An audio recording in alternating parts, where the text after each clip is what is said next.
Welcome to Our Girl Relationships. We talk about the problems people face in their day to day lives. Let's start with the video. I, female, 34, have always been treated as the golden child of the family, leading to a lot of resentment from my sister Brittney, female, 33. I couldn't control this as a kid and indulged in it while I was growing up, and I fully acknowledge that I used to be a bit of a bully earlier. However, I realized how unfair this was to Brittney due to an incident in our teens. My sister had recently won an inter-district art competition and had come home to tell the family. And I'd also won our state volleyball championship on the same day. The reaction to each of our achievements was so different that I was basically kicked out of my complacency and felt like shit. Like, I got a whole party to celebrate and Brittney got nothing. After that day, I always tried to call out my parents for their favoritism and also worked harder to include Brittney. I naturally also stopped gloating about my achievements over hers because I realized that mine weren't better than Brittney's. It's just that my parents saw mine differently and that gave me a big ego. Making amends didn't really do enough for Brittney though, and she moved out as soon as she could. To be honest, I get why she did this because her childhood was obviously really toxic, and I contributed to that. Playing nice after my own epiphany wasn't enough to fix things.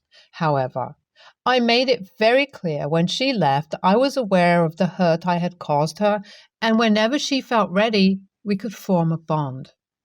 I graduated college with a degree in biology and married my husband Mark, male, 38.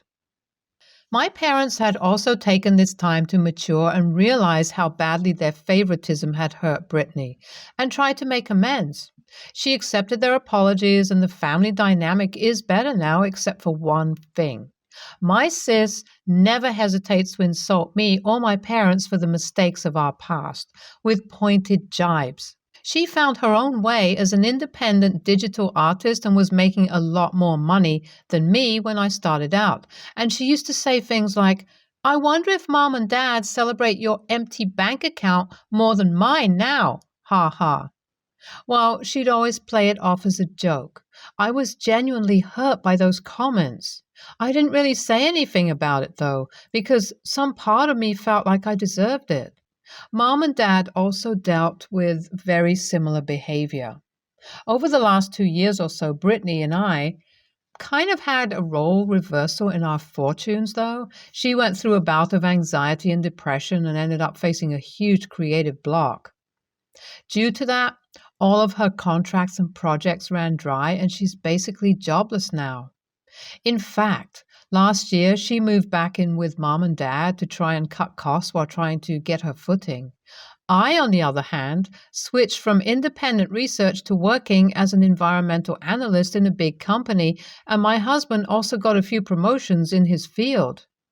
Due to that, we've recently bought our first house and have a considerable chunk of savings for the future.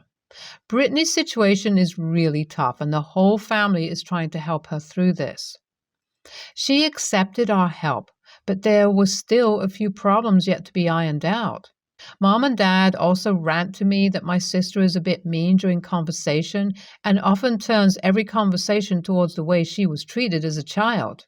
Like something as small as, "Hey Brittney, it was your turn to take out the trash," could set her off on a rant about all the hurt we had piled on her. We didn't call her out on this, again burdened by our terrible behavior in the past. I guess all three of us are too scared to call her out because some part of us feels like we deserved it. About 3 months ago, Mark's great uncle passed away and left behind a sizable family fortune for all of his children and relatives. Mark himself was always well off, but this great uncle of his was on another level. He left Mark a huge amount of money in his will, and my husband, sensible man that he is, decided to buy a bunch of property as a long-term investment. We bought one apartment in the city and a small house in our neighborhood that had been lying vacant.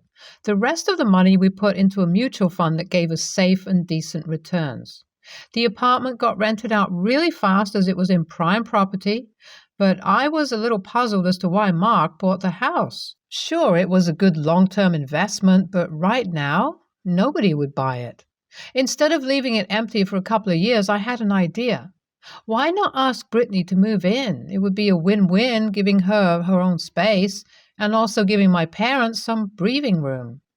I could tell that they were getting a little too frazzled by having Brittney staying with them, and the distance would help us all probably communicate better.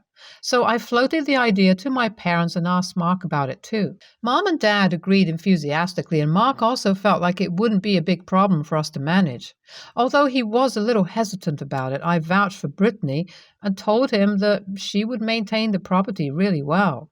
So, with the green light from Hubby and my parents, I told Brittney about the plan. I knew she might feel a little put off if it felt like I was the brains behind it, so I spun the story as Mark wanting you to have the house for a while as it'll help you get back on your feet. She was ecstatic to hear this, and my sister was living down the street from us within a week. Right after she moved in, we went over with a bottle of wine for the housewarming and sat down and talked about the neighborhood and things to do. Brittney was being really chirpy and borderline flirty with Mark, and I was getting really uncomfortable with it. My husband was trying to laugh off her comments, but I could tell that he also felt weird. Eventually, I snapped after my sister suggestively asked Mark how she could pay him back. The tone was very seductive, and said, "Hey sis, maybe you've had a bit too much wine. You're kind of acting like a jerk right now." To this, she responded with, "Relax, OP, I won't come after your man. Besides, you never liked to share before, so why would you start now?" There was yet another unnecessary jibe about my past shittiness, and I realized what Mom and Dad had been living with all this time. Making an excuse, my husband and I left and decided to tread cautiously around Brittney, maybe regretting our decision a tiny bit. But the wildest part of this story happened just 4 days after this. I came home after work to see our screen door cut into, the front door wide open, and noises from indoors. Mark had texted me on my drive back that he'd be gaming in his room, so I knew he might not be aware of a break-in. I texted him and dropped a missed call before slowly stalking into the room. On the living room couch, I saw Brittney dressed in lace lingerie and very obviously drunk. Lowering my guard, I asked out of surprise, "What the frick are you doing here?" She jumped and looked back at me and slurred out, "I'm here to get what's mine. Where's Marky? I wanted to surprise him. I was not ready for this. And I saw Mark coming downstairs, gaming headphones around his neck, and with the most concerned look on his face. "Brittney, did you break in? And why?" But before he could ask, Brittney continued, "I wanted to surprise you. I mean, don't you want to get with me? I'm hotter, younger, and better. Like, you gave me a house for free. Surely there's something there. I would have preferred doing this without OP finding out, but divorce is an option." This is where I drew the line. I couldn't take this behavior. After how nice had been to her, this was the thanks I got. She didn't even know that I wanted her to have the house or not. Nope, just nope. I shoved Brittney out onto the street in her lingerie and asked her to pack up her things by the end of the week. I screamed, "You're just a terrible person. All we did is give to you, and you tried to be a home wrecker. Get out of here, you slut." After she left, I apologized profusely to Mark for asking him to give Brittney the house and proposed evicting her ASAP. He enthusiastically agreed. He felt very icked out by the situation. Brittney texted me the following morning after I told her she needed to move out, claiming that she was blackout drunk, and I shouldn't punish her for what she'd said and did. I didn't buy this and told her that I don't care. However, my parents are trying to convince me to just let her stay and work instead of establishing a strong boundary, as the other alternative is just her living with Mom and Dad again. I see their side of the story, and yes, Brittney was too drunk to know what she was doing, But am I right to not give second chances? Update 1. Brittney decided to not move back with mom and dad and is renting out an apartment with monthly pocket money being sent to her by my parents. Good riddance, I say. I also had it out with my parents about basically excusing Brittney's behavior and being selfish, and things are a little tense between us right now. As for the house, I think we'll just keep it as is and hope for a buyer, renter in the future. Update 2. I got a call from Brittney that started out with what seemed like a genuine apology. She admitted that she had been single for a while and Mark's generosity seemed like a sign to her, but then it went awry when she started talking about how mean I was to her and tried to make the whole conversation about that. I literally could not take it anymore and just hung up midway through. She complained to our parents about it, but they're taking my side this time. I am happy about it, and I'll talk to them and sort things out between us. Update 3. Things have a way of working out, it seems. Mark's office recently hired a guy from out of state, and he's moving here with his family. My husband offhandedly mentioned the property he has, and this guy is interested in living there. So I guess Mark's investment paid off earlier than we thought. NTA, I feel like Brittney thinks she's allowed to be trashy and mean to her family because her family was trashy and mean to her. That's just a bad way to deal with everything. From your post, it seems like you're self-aware and tried your best to make amends, and any sane person would draw the line where you did. NTA, but why would you want to give an entire house to your obviously troubled sister?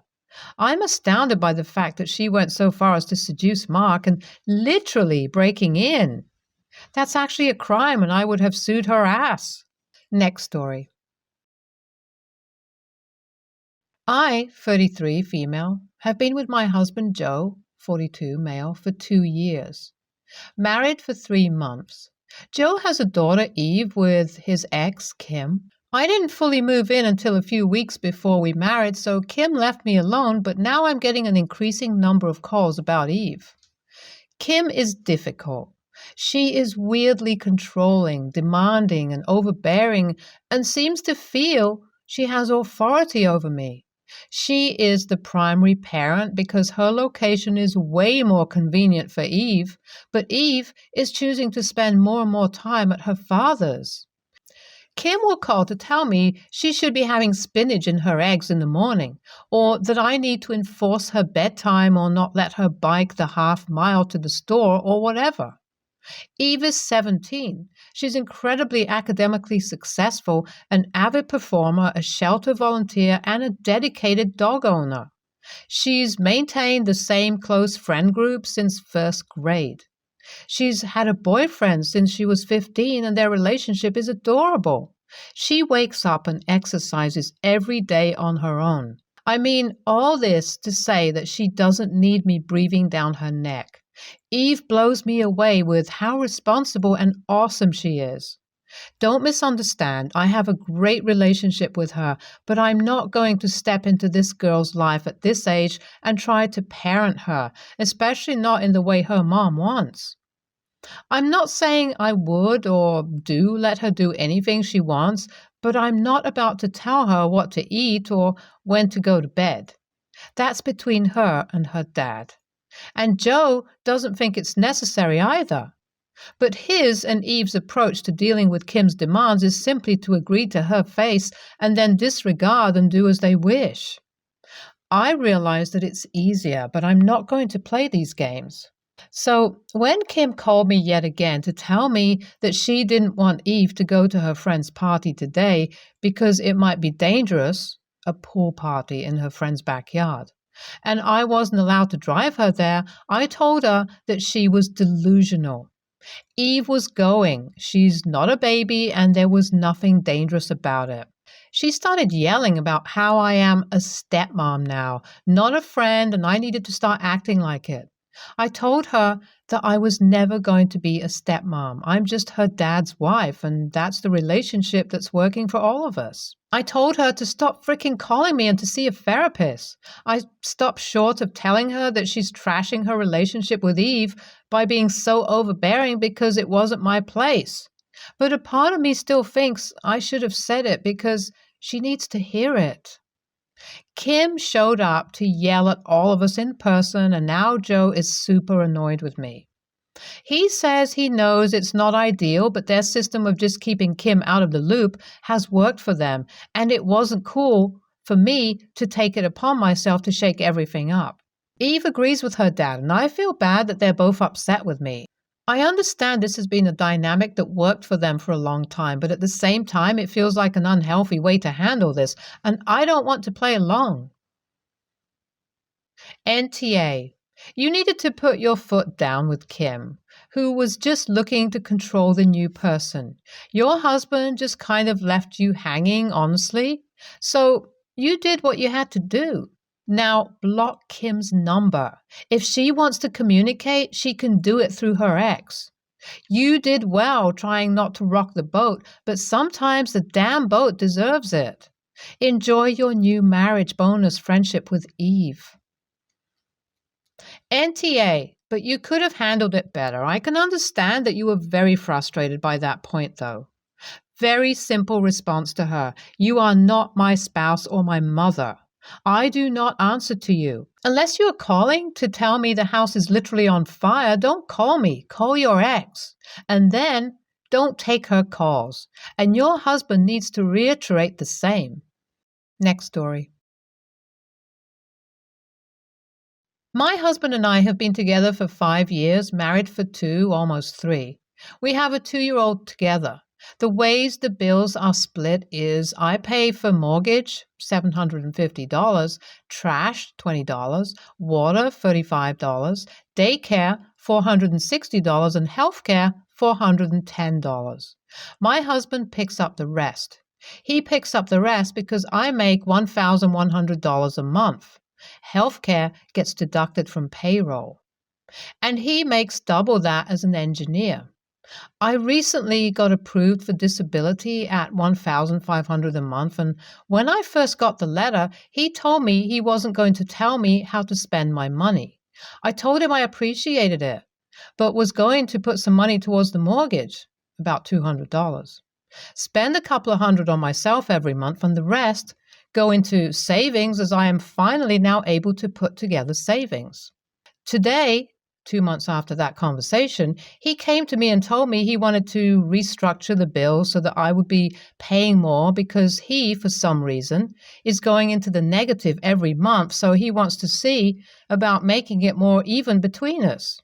I told him no, citing his earlier statement that he wouldn't ask me to do that, but now he's saying that he made a mistake and my income might need to be taken into account. And he possibly made a mistake with agreeing to that too soon. I told him absolutely not. He has been paying the bulk all this time and it was never a problem. I don't see why it should change. He called me unreasonable. AITA? Edit. A big question that probably is going to come up is why I feel this money should not be dictated is because 2 years ago he was in a rather bad wreck and got a $60K payout from it. I did not dictate how he spent that money. I didn't say that it needed to be spent on the house, so he spent it as he pleased, mainly on his hobbies. Another edit. The things that he contributes is the power bill, internet, car maintenance, gas, groceries, and things like that. The last time I saw the budget, 3 months ago, his total bills added up to between $1,700 to $1,900, depending on car maintenance and other non-static things like that. I was wondering why I kept getting this question, but I guess I didn't put it in the original post. I'm not receiving SSDI. I am receiving military disability, so that's why I'm still able to work despite being disabled. ESH for not being able to sort this out. Seriously, this is going to be my judgment from now on for couples who can't have adult discussions. You need to sit down and work out your budget with income and outgoings, then work out how much you have left. If you don't have money left, you need to reevaluate your outgoings. If there is money left, then you should be ending up with even amounts of fun money. Disability payments are different. They aren't supposed to cover fun money or even bills. They are for the extra cost of being disabled. So, no, that shouldn't be going into your bills pot. It should be spent on the things you need because of your disability. ESH. It sounds like you all need to communicate way better. Start by figuring out why he's going into the red every month. Does he have too high a burden of bills? Or is he being irresponsible with his money? If he's spending wisely and still going into the red, it's only fair that you pitch in more now that your monthly income has more than doubled. Try to remember you're a team and come up with something that works for your whole family, rather than fixating on my money and his money. Stay tuned for more stories from Our Girl Relationships.